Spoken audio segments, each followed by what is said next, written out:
بسم الله الرحمن الرحيم. الأخوة والأخوات أعضاء الحزب، الأخوة والأخوات في صفوف حراك المقاومة الإريترية من أجل العدالة والحرية والتغيير الديمقراطي، شعبنا الإريتري البطل والأمة الإسلامية، وإلى كل الشعوب المحبة للحرية والسلام، السلام عليكم ورحمة الله وبركاته. كل عام وأنتم بخير بمناسبة حلول عيد الأضحى المبارك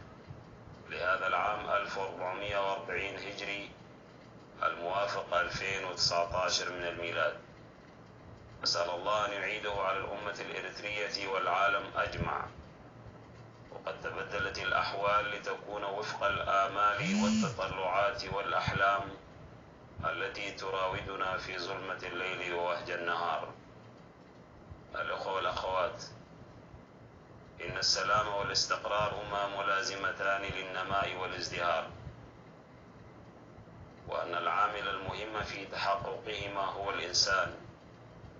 الذي يعبر بأقواله وأفعاله عن أشواقه وطموحاته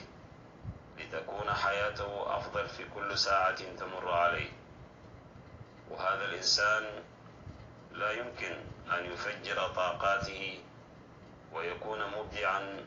إلا عندما يعيش الحياة التي تكفل له الحرية والكرامة. الأخوة والأخوات، نحن اليوم في إريتريا نجد إنسانها الذي ناضل لعشرات السنين بحثا عن الحرية والكرامة، نجده اليوم وبعد أن حظي بالاستقلال الذي اتخذه وسيلة لتحقيق إنسانيته التي ملؤها العزة والكرامة، نجده وقد تسلط عليه حاكم ونظام أعطى ظهره للشعب وصار وبالا عليه يذيقه العذاب أكثر مما وجده من المستعمرين. الإخوة والأخوات، يأتي العيد بالفرحة والسرور، ولكن لا يجد في بلادنا موضعا وفي نفوس مواطنين مستقرا. فالعيد لا يجد من يستقبله من شعبنا الذي يئن من ثقل الهموم، إذ كل ما حول الإنسان الإريتري يجعله يعيش القلق على المصير، والآلام والمكابدة تلازم حياته. فكيف للإريتري أن يعبر عن فرحة العيد والأسرة قد تشتتت في شتى بقاع الأرض، وكبار السن لا يجدون من يرعاهم ويعتني بهم، والأطفال محرومين من حنان والديهم، والشباب خارج الوطن يرمقونه بحسرة من بعيد وهم قد حرموا من فرصتهم في تعميره وبنائه، والإريتريين بالخارج يتمنون العودة لوطنهم في كل حين، إذ لا عزة ولا كرامة مكتملة خارجه. الأخوة والأخوات، نحن مطالبون أكثر من أي وقت مضى أن نعمل من أجل إنهاء سلسلة المعاناة ونوقف خط إنتاج البؤس والشقاء وهو نظام الهجدف، ونقف وقفة واحدة ضده ونعمل من أجل إنهاء بقائه، لا سيما وأن فرصة العمل مجتمعين صارت اليوم متأتية أكثر من أي وقت مضى، بعد أن توحدت المفاهيم بأن في التغيير كل الإريتريين رابحين وكلهم منتصرين، لأن زوال النظام يعني الانتصار على الظلم بشتى أنواعه، وعلى الفقر والجوع والفرقة والتشتت، فكلنا كاسبون، لأننا سننعم بوطن تسوده روح التسامح والأخوة والتعاون وتبادل الاحترام، وطن يتمتع أبناؤه بالحرية ويقاد بالنظم والقوانين، ولا يكون حكرا في يد فرد مستبد أو حزب مهيمن،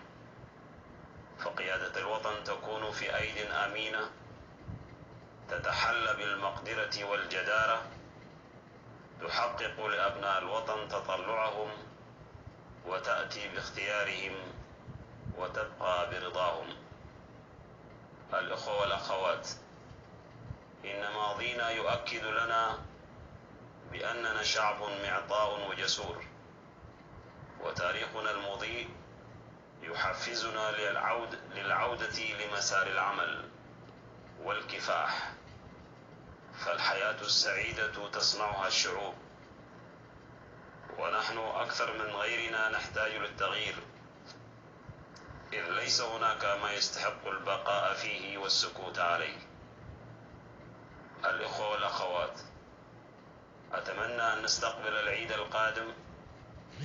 ونحن في وطن جميل، ونملأ كل ربوعه أفراحا، ونرى الأطفال بابتسامتهم المشرقة وبصحبة آبائهم وأمهاتهم، ونرى كبار السن مع أحفادهم سعداء، وكل أبناء الوطن يعيشون فرحة كل الأعياد المسيحية والإسلامية على السواء، ويتبادلون التهاني والتبريكات. وبهذه المناسبة العظيمة، عيد الأضحى المبارك، أسأل الله أن يتقبل من كل الحجيج حجهم، ويعودون إلى ديارهم بحج مبرور وسعي مشكور، وأتمنى أن يكملوا حجهم في يسر وسهولة، كما أتمنى لحجاج إريتريا الذين قدموا من داخل إريتريا وخارجها أن يكملوا حجهم وهم في صحة وعافية، كما أسألهم بأن يغتنموا فرصة وجودهم المكاني والزماني ويلهجوا بالدعاء وبإلحاح بأن يعجل خلاص شعبنا من نظام البطش والاستبداد، سائلين الله أن يتقبل دعاءهم. عيد سعيد، وكل عام وأنتم بخير.